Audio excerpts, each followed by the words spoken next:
தென்னாடுடைய சிவனே போற்றி, எந்நாட்டவர்க்கும் இறைவா போற்றி. நேயர்கள் எல்லாருக்கும் வணக்கம். நீங்க அவளோட காத்துக்கிட்டு இருந்த 2026 புத்தாண்டு ராசி பலன்கள் நாம பார்க்க போறோம். அதாவது 2025வது வருடத்துல நீங்க பட்ட கஷ்டங்கள் எல்லாம் நீங்கி உங்களோட வேண்டுதல்கள் எல்லாமே 2026ல நடந்து சுபிட்சமா எல்லாரும் வாழணும் அப்படின்னு என்னோட குலதெய்வத்தை வேண்டிக்கிட்டு வீடியோக்குள்ள போலாம். அதாவது விசுவாவசு வருடம் மார்கழி மாதம் 17ஆம் தேதி குரு பகவானுக்குரிய வியாழக்கிழமையில இந்த 2026 புத்தாண்டு அப்படிங்கிறது பிறகுது. ரொம்ப அற்புதமான ஒரு வருடமா உங்க எல்லாருக்கும் இருக்கணும் அப்படிங்கிறது தான் நம்மளோட வேண்டுதலா இருக்கு. இந்த ஆண்டு கிரக நிலைகள் அப்படின்னு பாத்தீங்கன்னா, அதாவது ரொம்ப முக்கியமான விஷயம் அப்படிங்கிறது குரு பகவானோட இருப்பிடம் அப்படிங்கிறது. குரு பகவான் வருடம் பிறக்கும் போது மிதன ராசியில இருக்காரு. ஜூன் மாசம் 2ஆம் தேதி கடகராசிக்கு போய் உச்சமடைய போறார். அப்ப குரு உச்சமடையறதால ஜூன் மாசத்துக்கு பிறகு சகல விதமான நல்ல சம்பவங்கள் அப்படிங்கிறதும் நடக்கும் எல்லா ராசிக்காரர்களுக்கும்.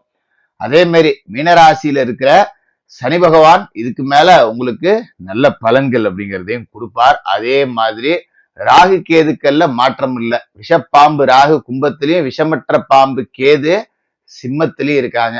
டிசம்பர் மாசம் 5ஆம் தேதி தான், அதாவது வருட கடைசியில தான் ராகு கேது பயிற்சி இருக்கு அப்படிங்கிறதால அதுல பெரிய மாற்றம் அப்படிங்கிறது இந்த ஆண்டுல இருக்க போறதில்ல. சரி, இந்த 2026 புத்தாண்டு உங்களுக்கு என்ன கொடுக்குதுன்னு பார்ப்போம்.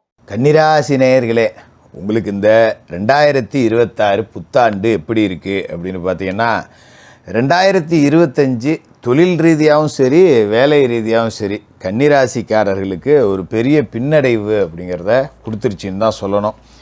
என்ன காரணம் அப்படின்னா, கண்டச்சனி ரொம்ப முக்கியமான விஷயம் இது. அதாவது சனி பகவான் ராசிக்கு 7வது வீட்டில் கலத்தர சனியாக, சப்தம சனியாக, கண்டச்சனியாக உட்காந்து உங்களை கொஞ்சம் ஆட்டி படைச்சிட்டாரு. சரி, குருவாவது ஏதாவது நன்மை செய்வாரா அப்படின்னு பார்த்தீங்கன்னா, குரு எங்கே இருக்கார் அப்படின்னா 10ல் குரு. அப்போ 10ல் குரு பதவியில் மாற்றம். இப்போ 10ஆம் இடத்துல குரு இருக்கார் அப்படின்னா பதவியில் நல்ல மாற்றமா கெட்ட மாற்றமா அப்படின்னு பார்த்தீங்கன்னா, சனி கண்டச்சனியில் இருக்கும்போது அந்த குருவால் வரக்கூடிய மாற்றம் அப்படிங்கிறது கெட்ட மாற்றமாக தான் இருந்திருக்கும். சில பேருக்கு வேலை இழந்திருக்கலாம், நல்லா வேலை பார்த்து இருந்திருப்பீங்க. திடீர்னு வேலையில் ஆளை குறைக்கிறேன் போகிறேன் வரேன்னு நம்ம உழப்பில் மண்ணள்ளி போட்டிருப்பானுங்க, நம்ம தலையை தடவி தலையில் கையை வச்சுருப்பானுங்க.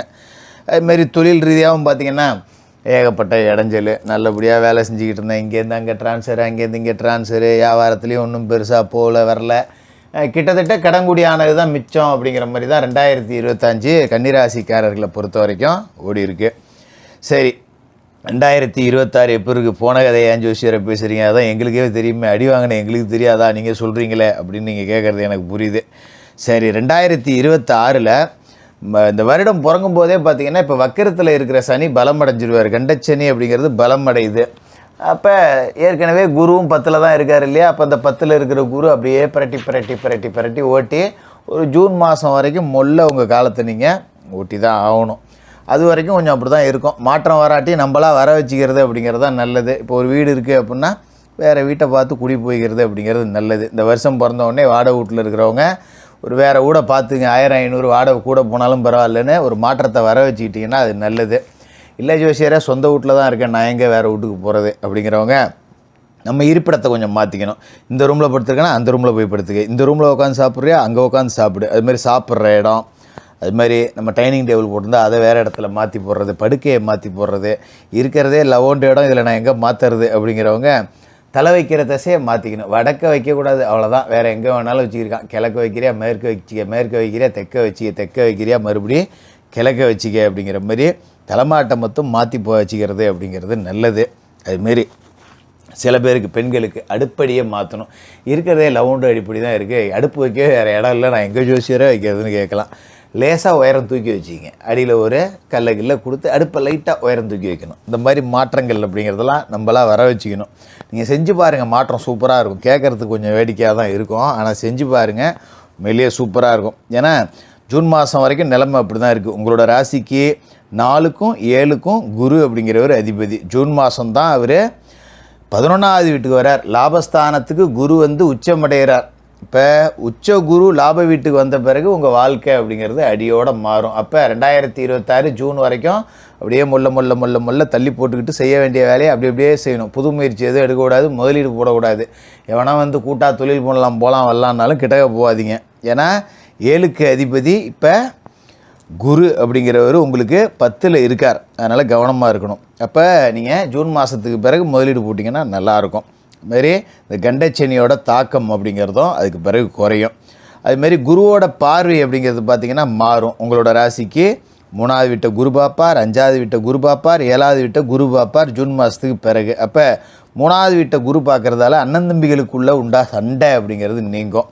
ஒரு பங்காளி வகையில் தேவையில்லாத பிரச்சனை, ஒரு குலதெய்வ கோயிலுக்கு கூட போக முடியல வர முடியல, இது மாதிரி இருந்து போனது வந்து எல்லாமே இதுக்கு மேலே சரியாயிடும். அண்ணன் தம்பி உங்களுக்கு ஆதரவாக இருப்பாங்க. குறிப்பாக இளைய சகோதரம் உங்களுக்கு ரொம்ப ஆதரவாக இருக்கும். அதுமாதிரி உங்களுக்கு கண்ணில் ஏதாவது பிரச்சனை இருக்குது போது வருதுன்னா இந்த கண் பிரச்சனைகள் இதுக்கு மேலே சரியாயிடும். ஒரு ஆப்ரேஷன் பண்ணுறேன்னு போகிற அளவுக்கு இருந்தவங்க கூட ஒரு மருந்து மாத்திரையில் குணப்படுத்திடலாம் அப்படிங்கிற அளவுக்கு ஜூன் மாதத்துக்கு பிறகு நல்லாயிருக்கும். அதுமாரி 5ஆம் இடத்துல குரு பார்வைங்கிறது விழுதுங்கும்போது பூர்வீக சொத்து உங்கள் கைக்கு வரும். நான் ஏற்கனவே சொன்னேன் பார்த்தீங்களா, அண்ணன் தம்பி ஆதரவாக இருப்பாங்கன்னு. அண்ணன் தம்பிகளுக்குள்ளே பங்காளிகளுக்குள்ளே வம்பு வழக்கு கோர்ட்டு கேஸுன்னு சொத்து பத்துக்காக நம்ம படியேறி இருந்தோம், கோர்ட்டு படியேறி இருந்தோம்னா கூட இதுக்கு மேலே எதுக்குடா சண்டை போட்டுக்கிட்டு சாட்சிக்காரங்காலில் விழுவுறதை விட சண்டைக்காரங்காலிலே விழுந்துடலாம் அப்படின்னு சொல்லி ஒருத்தருக்கு ஒருத்தர் நீங்களே நேர்ந்து நிறைவேக்கலாம். சமாதானம் போய் இதை நீ வச்சு இதை நான் வச்சுக்கிறேன், நம்ம உள்ள என்ன சண்டை, ஒரு அடிக்கு சண்டை போட்டுக்கிட்டு என்னத்தை நம்ம அப்படியே பெருசாக சாதிச்சிட போகிறோம், இன்னொரு வாட்டி பிறந்து வர போகிறோமா போக போகிறோமா வர போகிறோமான்னு 4 பேரை வச்சு பேசி ஈசி முடிச்சிக்கலாம். இதுமாரி பூர்வீக சொத்து மூலிமா உங்களுக்கு லாபம் கிடைக்கும். பூர்வீக சொத்தை விற்கலாம், அது மூலயமா ஒரு தொழில் பண்ணலாம், இல்லை இந்த சொத்தை விற்றுட்டு வேறு சொத்து வாங்கலாம். இந்த மாதிரியான அமைப்பெல்லாம் இருக்கும். 7ஆம் இடத்துல சனி மீது குரு பார்வை அப்படிங்கிறதும் உழுவுது. அப்போ இந்த 7ஆம் இடம் அப்படிங்கிறது புனிதம் அடையுதுங்கிறதால திருமண தடை இருந்தவர்களுக்கு தடை நீங்கும். ஏன்னா இப்போ 7ல் சனி இருக்காருங்கிறப்ப 2025 தலைகீழ நின்று தண்ணி குடிச்சிருந்தாலும் கல்யாணம் அப்படிங்கிறது ஆயிருக்காது. ஏன்னா மார்ச்சுக்கு முன்னாடி ஆயிருந்தால் தான் உண்டு. மார்ச்சுக்கு பிறகு உங்களுக்கு திருமண தடை அப்படிங்கிறது தொடர்ந்து வந்து இருக்கும். ஆணோ பொண்ணோ அப்படியே கல்யாணம் முடிகிறாப்புல இழுத்துக்கிட்டு வரோம், டப்புன்னு முடிஞ்சு போகும். வேறு ஏதாவது பிரச்சனை வந்து அது அப்புறம் பார்த்துக்கலாம் அப்படின்னு சொல்லிட்டு விட்டு போகிற மாதிரி இருந்திருக்கும் இல்லையா. அது எல்லாம் இதுக்கு மேலே சரியாயிடும். திருமண தடை நீங்கி திருமணம் நடக்கும். பிரிந்த கணவன் மனைவி ஒன்று சேரலாம், பிரிந்த காதலர்கள் ஒன்று சேரலாம். இந்த மாதிரியான அமைப்புலாம் இருக்கும். காதல் திருமணத்துக்கு கடுமையான எதிர்ப்பு இருந்தால் ஜூன் மாதத்துக்கு மேலே எல்லாம் நல்லபடியாக நடந்துடும். பேசி முடித்து நிச்சயிக்கப்பட்ட திருமணமாகவே மாற்றலாம். இதுமாதிரி கூட்டுத் தொழில் இந்த ஜூன் மாதத்துக்கு பிறகு நல்லாயிருக்கும். கூட்டாளிகள் ஆதரவாக இருப்பாங்க. 10 பேரை நம்பி நீங்கள் முதல்ல போடலாம் கூட்டா, அதால் 10 ரூபா வருமானம் கிடைக்கும். நண்பர்கள் நம்பிக்கைக்குரிய விதத்தில் நடத்துக்குவாங்க. அப்போ இந்த 2026 ஜூனுக்கு முன் ஜூனுக்கு பின் அப்படின்னு பிரிச்சிங்க.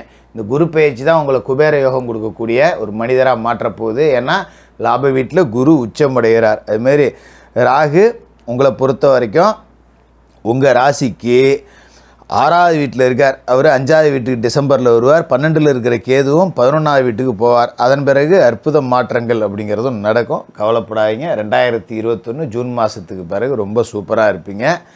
உங்களை பொறுத்த வரைக்கும் பெரிய அளவில் எந்த பாதிப்பும் இருக்காது. சனிக்கிழமையில் அனுமன் வழிபாடு செஞ்சுட்டு சனி பகவானுக்கு எள்ளு விளக்கு போடுங்க.